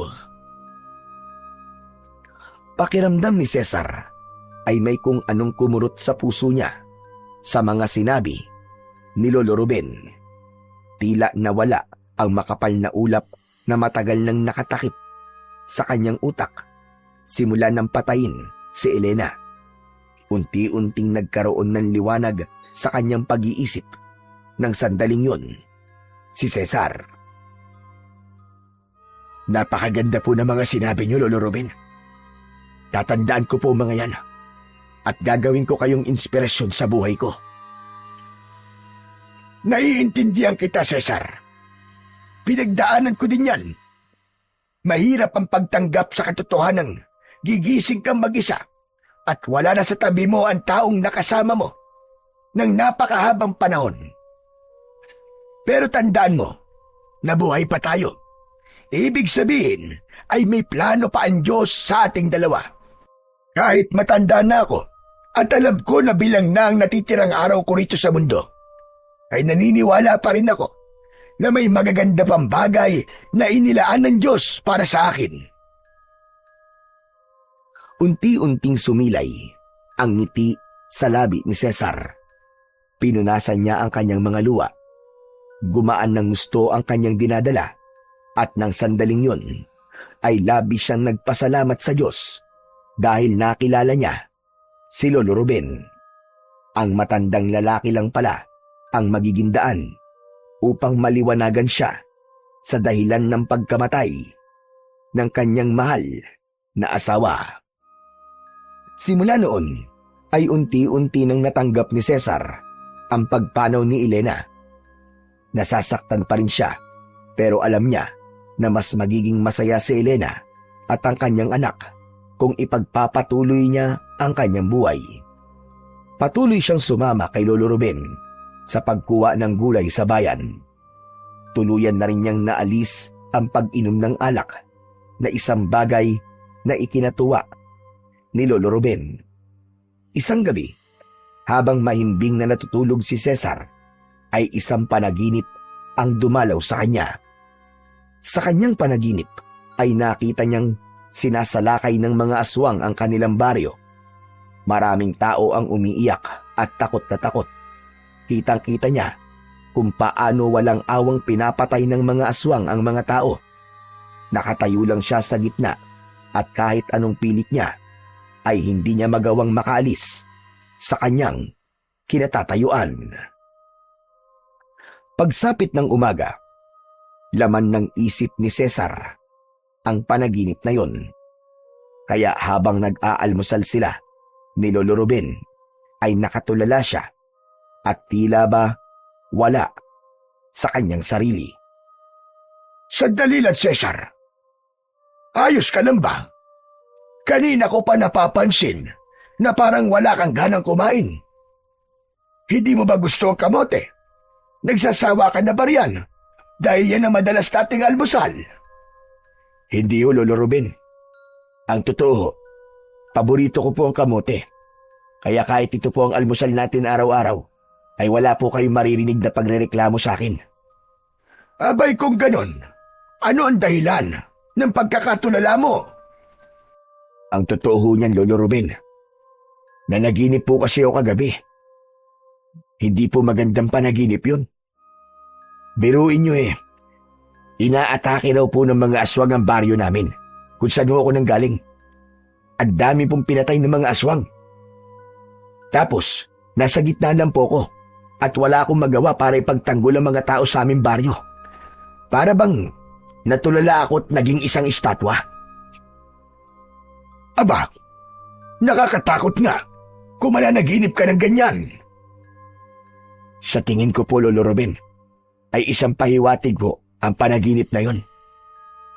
Umalis po kasi ako sa aming baryo nang may aswang pa rin sumasalakay doon at namemerwisyo sa mga tao.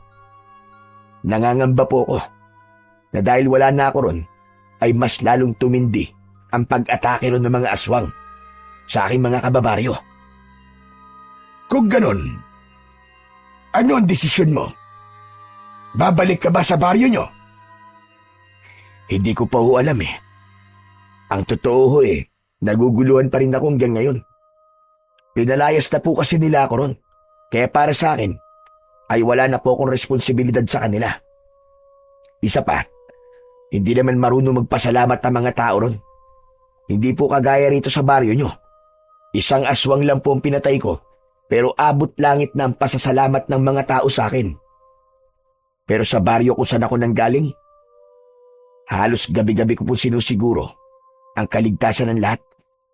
Pero wala man lang ako nakukuha ang pasasalamat mula sa kanila. Ang pagtulong ay hindi laging para marinig ang salitang salamat. Minsan, ang pagtulong ay para ipaalala sa sarili mo na kaya mo pang maging mabuti kahit ang mundo ay hindi palaging mabuti sa'yo. Pero, paano kung parang wala namang halaga ang ginagawa ko? Ang tunay na halaga ng pagtulong ay hindi nasusukat sa kung gaano ka pinasasalamatan, kundi sa kung paano mo napapanatili ang kabutihan sa puso mo. Tandaan mo itong sasabihin ko, Cesar. Ang kabutihan na ibinabahagi mo, kahit walang nakakakita o kumikilala, ay nagiging binhi.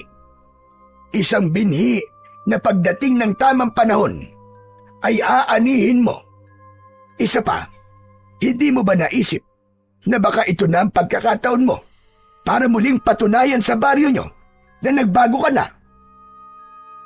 Pero Lolo Ruben, sabihin nyo nga ho sa akin, kung kayo ho ba ang nasa posisyon ko, tutulungan nyo pa rin po ba ang mga taong itinaboy kayo? Aba, bakit hindi? Lalo na kung buhay ng karamihan ang nakasalalay, hindi ba? Siguro nga'y tama ka, Lolo Ruben. Kailangan ko pong bumalik sa aming baryo upang muling tulungan ang mga tao roon mula sa mga aswang na sumasalakay. At sana sa pagkakataong ito ay magawa ko ng tapusin ang matagal na naming problema, ang maubos ang mga aswang sa baryo namin. Naniniwala ko na magtatagumpay ka dahil alam kong malinis ang iyong hangarin, Cesar. Huwag ka mag-alala dahil isasama kita sa aking panalangin. O paano? Kailan mo pala gustong bumalik sa inyong baryo? Sa lalong madaling panahon ho, Lolo Ruben. Kahit ngayong araw na lang po siguro. Sige, pagkatapos natin mag-almusal, ay ihatid kita roon gamit ang aking truck. Labis na nagpasalamat si Cesar kay Lolo Ruben. Binilisan niya na ang pagkain. Hindi maalis ang pag-aalala sa kanya para sa kanyang baryo. Alam niya na hindi niya magagawang makatulog hanggat hindi siya nakakasiguro na ligtas ang mga tao sa baryong kanyang pinanggalingan. Matapos nga mag-almusal, ay naghanda na si Cesar sa pagbabalik niya sa kanilang baryo. Konting damit lamang ang kanyang dinala at hindi niya kinalimutan ang kanyang karit.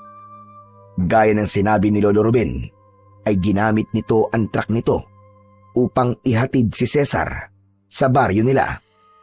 Ngunit hindi nagpahatid si Cesar sa mismong baryo nila. Naisip niya na mas makabubuti kung wala munang makakaalam ng pagbabalik niya roon, at nais niyang lihim na alamin kung ano na ang lagay ng kanilang baryo. Inihinto ni Lolo Ruben ang truck sa unahan ng makipot na daan, papasok sa baryo ni na Cesar. Ano, Cesar? Sigurado ka bang dito na lang kita ihatid? Baka gusto mong ihatid na kita hanggang doon sa inyo? Hindi na ho, Lolo Ruben. Sigurado na ho, dito na lang ako. Panigurado kasi, na kung doon nyo ko ihatid sa mismong baryo namin, ay may mga taong makakakita kagad sa akin. Hindi ko po kasi alam kung ano magiging reaksyon nila kapag nakita nila ako. Baka mamaya niyan hindi pa nila ako tanggap at palayasin ulit nila ako. Sa bagay, may punto nga mga sinabi mong yan. Kung ganon, ay mag-iingat ka, Cesar. Umaasa ako na babalik ka sa bahay. Dala ang isang magandang balita. Wala akong ibang hangad kung hindi ang iyong tagumpay at kaligtasan. Pagpalain ka nawa ng ating Panginoon. Maraming salamat po, Lolo Ruben. Kung hindi man po ako makabalik, alam niyo na po ang nangyari sa akin. Hindi yan mangyayari, Cesar. Maging positibo ka lang at huwag mong kakalimutan na kasama mo ang ating Panginoon sa lahat ng laban na iyong kaharapin. Siya ang iyong sandigan at pinakamalakas na sandata sa lahat. Salamat po ulit. Siya mauuna na ho ako. Mag-iingat po kayo sa pagmamaneho. Pagkatapos magpaalam, ay bumaba na ng truck si Cesar. Tumayo siya sa gilid ng kalsada at hinintay niyang makalis si Lolo Ruben bago siya naglakad papunta sa kanilang baryo. Hindi dumaan si Cesar sa makipot na daan, bagkus ay tinahak niya ang makapal na talahiban na nagdala sa kanya sa gubat na nasa gilid ng baryo. Dahil maaga pa, ay kumain muna siya ng tinapay na ipinabaon sa kanya ng matandang lalaki na si Lolo Ruben. Nagpalipas siya ng oras hanggang sa tuluyan ng dumilim. Pagsapit ng gabi, ay tahimik na lumabas si Cesar sa gubat. Kapansin-pansin na kahit hindi pa malalim ang gabi, ay wala na kagad makikitang tao sa labas. Lahat ng bahay ay nakasarado at napakatahimik ng paligid. Wala ka talagang maririnig na ingay. Ang tanging dala niya ng sandaling yun ay ang kanyang matalas na karit. Hindi maaari ito. Mukhang mas tumindi ang takot ng mga tao sa mga aswang. Dati naman, kapag ganitong oras, ay may mga tao pa sa labas ng bahay. Tahimik na naglakad si Cesar. Tinalasan niya ang kanyang pakiramdam. Sinigurado niyang alerto siya upang sakaling may aswang na aatake sa kanya, ay handa siya. Sa paglalakad ni Cesar, ay napadaan siya sa bahay niya. Labis siyang nagimbal nang makita niyang sunog na ang kanyang bahay. Tila matagal na yung sinunog dahil halos abo at uling na ang natira roon. Anak ng tutsa, oo. Bakit nila ginawa to sa bahay ko? Inisip ba nila na hindi na ako babalik? Kaya nila to sinunog? Pambihira naman ang mga tao dito. Baka naman dito nila ibinuhos ang galit nila sa akin dahil sa mga hindi magagandang nagawa ko nun sa kanila. Pinigilan ni Cesar ang maiyak ng sandaling yun. Hindi siya makapaniwala na wala na ang bahay kung saan naroon ang masasayang alaala nila ng kanyang mahal na asawa na si Elena. Ngunit sa kabila ng masakit na pangyayaring yon, ay nanatiling buo ang loob ni Cesar na tapusin na ang takot ng mga tao sa aswang sa kanilang baryo. Mabigat ang mga hakbang na naglalakad siya palayo sa kanyang bahay. Naisipan ni Cesar na magtungo muna sa bahay ni Ernesto. Si Ernesto ang unang pumasok sa isip niya nang nag-isip siya sa kung sino ang pwede niyang mapagtanungan kung ano na ang lagay ng kanilang baryo. Alam niya na kahit hindi naging maganda ang huli nilang pag-uusap, ay tutulungan pa rin siya nito Lalo na kung malalaman nito na naroon na siya para muling labanan ang mga aswang na namemerwisyo sa kanila. Ngunit nang malapit na si Cesar sa bahay ng dating kaibigan na si Ernesto, ay napahinto siya dahil nakita niya si Ernesto na nagmamadaling lumabas ng bahay nito. Teka lang, saan kaya siya pupunta? Hindi ba siya natatakot na lumabas ng ganitong oras? Nagkaroon ng kagustuhan si Cesar na malaman kung saan pupunta ang dati niyang kaibigan. Tahimik niyang sinundan si Ernesto. Siniguro niya na hindi siya nito mararamdaman. Hanggang sa pumasok si Ernesto sa bahay ng kanilang kapitan na si Kapitan Andoy. Lumapit si Cesar sa bahay ng kanilang kapitan. Pumuesto siya sa bahagyang nakabukas na bintana upang malinaw niyang marinig kung ano ang pag-uusapan ng dalawa. May importanteng bagay ka raw na sasabihin sa akin, Andoy. Meron. May isang mangangaso ang nakakita raw kay Cesar sa gubat kaninang hapon. Ano ka mo? Ibig sabihin, ay bumalik pa rito ang hayop na yon? Hindi maaari. Kailangan niyong hanapin si Cesar. At gusto ko ay maiharap niyo siya sa akin sa lalong madaling panahon. Nagkakaintindihan ba tayo? Oo, Ernesto. Uutusan ko kagad ang mga tanod para hanapin si Cesar. Huwag ka mag-alala. Labis na nagtaka si Cesar sa kanyang narinig kung bakit tila takot na takot si Kapitan Andoy kay Ernesto, kaya patuloy siyang nakinig sa pag-uusap ng dalawa. Ano kayang dahilan kung bakit nandito muli si Cesar? Sa tingin mo ba, ay alam na niyang palabas ko lang ang lahat na nais ng mga tao rito na lumaya siya? Sinabi mo ba sa kanya katotohanan? Ha, Kapitan? Hindi ko gagawin yun. Paano ko yung gagawin? Kahit anino niya, ay hindi ko pa nakikita simula nang makita siya ng mga mangangaso sa gubat. Pero sa bagay, maganda nga nagbalik siya rito.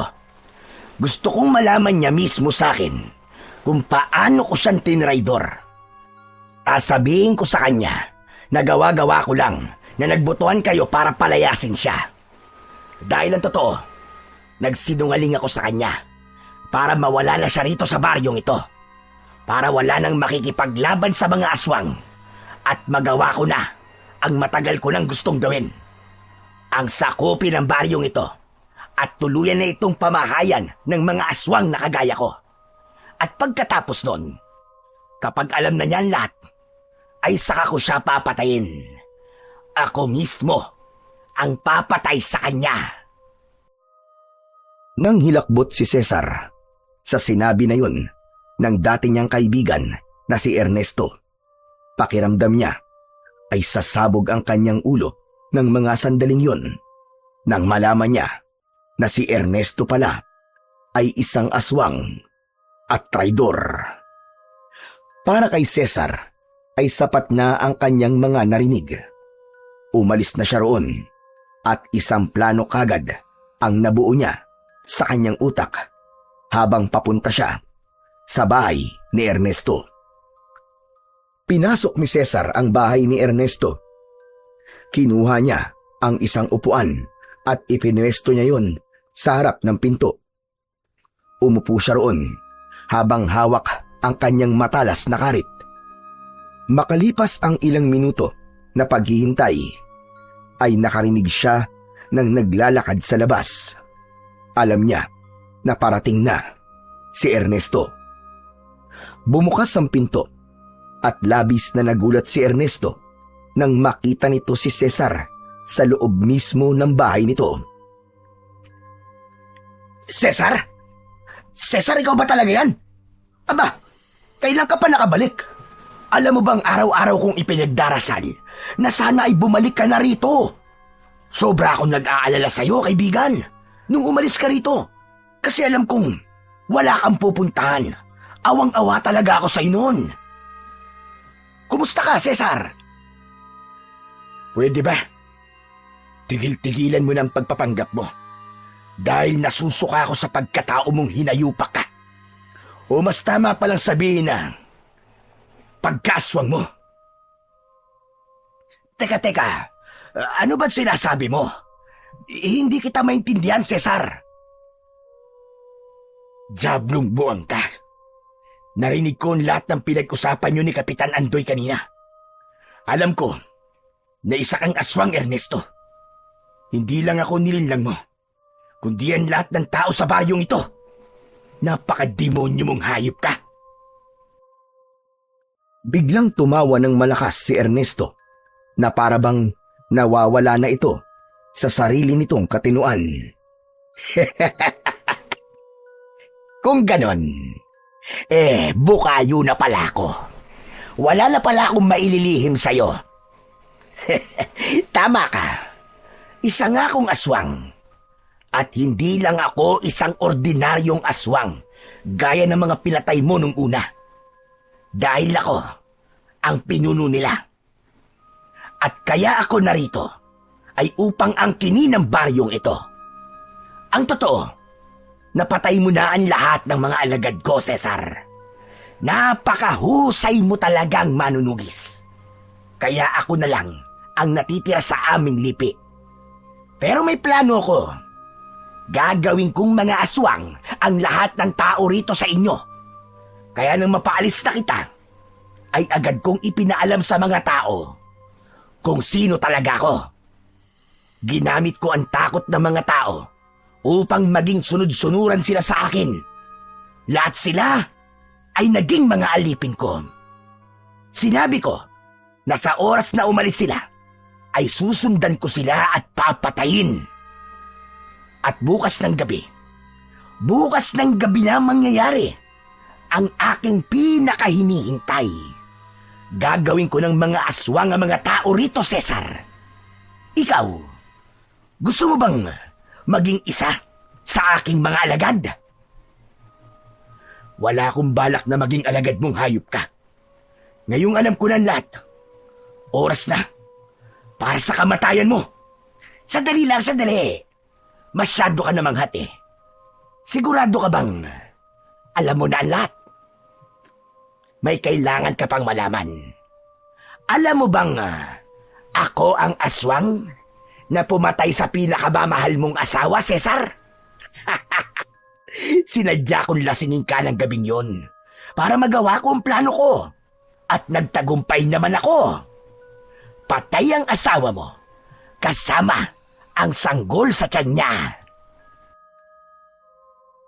Nilukob ng labis na puot si Cesar sa kanyang mga nalaman. Napatayo siya habang nanlilisik ang mga mata. Humigpit ang pagkakahawak niya sa karit. Pakiramdam niya ay sasabog na ang kanyang dibdib dahil sa labis na galit sa kanyang kaharap. Hayop ka. Napaka-demonyo mo. Paano mo ako nagagawan damayan noon? Gayong ikaw naman pala ang pumatay kay Elena at sa anak ko. Dahil mahusay akong magpanggap eh. Hay, kawawang Cesar. Bigla ko tuloy naalala kung gaano kasarap ang laman ng iyong anak. Walang hiya ka. Buhay ang kinuha mo sa akin. Kaya buhay mo rin ang hihingin kong kapalit. Malakas na sumigaw si Cesar. Sumugod siya kay Ernesto, pero mabilis itong nakaiwas at nakalayo sa kanya. Sa isang kisap mata ay ipinakita ni Ernesto ang totoo nitong anyo. Isa na itong mabangis na aswang. Tumalon ng aswang na si Ernesto papunta kay Cesar. Nakaumang ang matutulis nitong mga kuko na animo ay mga patalim. Isinangga ni Cesar ang kanyang mga braso. Impit siyang napasigaw nang bumaon ang mga kuko ni Ernesto sa kanyang laman. Mabilis na lumayo si Ernesto. Mahina ka, Cesar. Paano mo ko matatalo kung sugatan ka na sa simula pa lamang? Huwag mo kong minamaliit, Diablong buwang ka. Alam mo ko anong kaya kong gawin.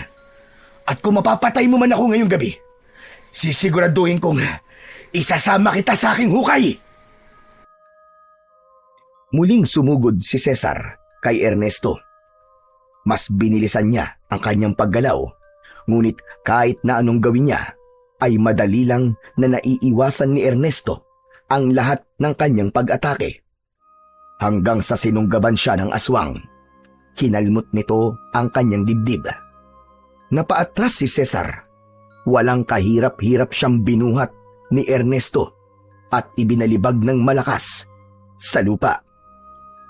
Sinubukan tumayo kagad ni Cesar, pero labis ang pananakit ng buo niyang katawan. Naisip niya na baka sa gabing yun na matatapos ang kanyang buhay. Pero bigla niyang naalala ang muka ng kanyang asawa. Dahil doon ay tila sinapian siya ng kung anong tapang at lakas, kaya nagawa niyang makatayo. Aba, malakas ka ha? Hindi ka pa rin ba susuko? Wala kang laban sa akin, Cesar. Huwag mo kong itulad sa aking mga alagad na mahihinang nilalang. Sa tingin mo ba, matapos kong malaman na ikaw ang pumatay sa aking mag-ina, ay pipiliin ko sumuko? Ang laban na to ay para sa kanilang dalawa. Papatayin kita upang maibigay ko sa kanila ang hustisyang nararapat para sa kanila. Muling umatake si Ernesto, pero nang sandaling yun ay matindi na ang determinasyon ni Cesar na patayin ang kanyang kalaban. Iniwasan niya si Ernesto. Yumuko siya at itinarak niya ang karit sa sikmura ng aswang. Hinila niya pataas ang karit at naglandas ang talim nun hanggang sa leeg ni Ernesto. Paghugot ni Cesar ng karit ay patihayang bumagsak ang aswang habang nakalabas ang mga lamang loob nito. Nilapitan ni Cesar ang wala ng buhay na katawan ni Ernesto. Unti-unting bumalik sa pagiging tao ang anyo nito. Puno ng pagkasuklam niya na tinignan nito. Diablong buwang ka! Tapos na ang kasamaan mo, Ernesto. Ngayon, susunugin na ang kaluluwa mo sa impyerno kung meron ka mang kaluluwa. Hindi lang to para sa aking mag-ina, kundi para rin sa mga inosenteng buhay na kinuha mo at ng mga alagad mo. Pero alam kong hindi pa rito natatapos ang lahat. Isa ka lang sa marami. Kung may kapareho ka pa, darating ako at isa-isa ko kayong papatayin. Didikdikin ng pinong-pino at susunugin hanggang sa sumama ang abo nyo sa hangin. Matapos yun, ay naglakad na si Cesar palayo sa bangkay ni Ernesto. Hinayaan lang niya yon upang makita yon ng mga tao sa susunod na araw. Walang nakasaksi sa kabayanihan na ginawa ni Cesar sa gabing yon at wala na siyang pakialam kahit wala na siyang marinig na pasasalamat dahil sapat na para sa kanya na nawakasan niya na ang punot dulo ng takot ng mga tao sa kanilang baryo. Matapos ang lahat, ay pinili ni Cesar na manirahan sa baryo ni Lolo Ruben. Doon ay natagpuan niya ang katahimikan na matagal na niyang hinahanap. Paminsan-minsan ay bumabalik siya sa kanyang dating baryo upang bisitahin ang puntod ng kanyang asawa. At dahil doon, ay nalaman niyang wala ng aswang ang umaatake roon at namemerwisyo. Sa puso at isipan ni Cesar ay nanatili ang lungkot at alaala sa pagkawala ng kanyang asawa at anak. Ngunit natutunan niyang may saysay pa ring magpatuloy sa buhay. Ang mga sugat ng nakaraan ay hindi nawala, pero nagamit niya iyon bilang lakas upang muling tumayo at magpatuloy. Nangako siya sa kanyang sarili na mananatili siyang manunugis hanggang sa kanyang huling hininga upang supilin ang kasamaan na pilit lumalaban sa kabutihan.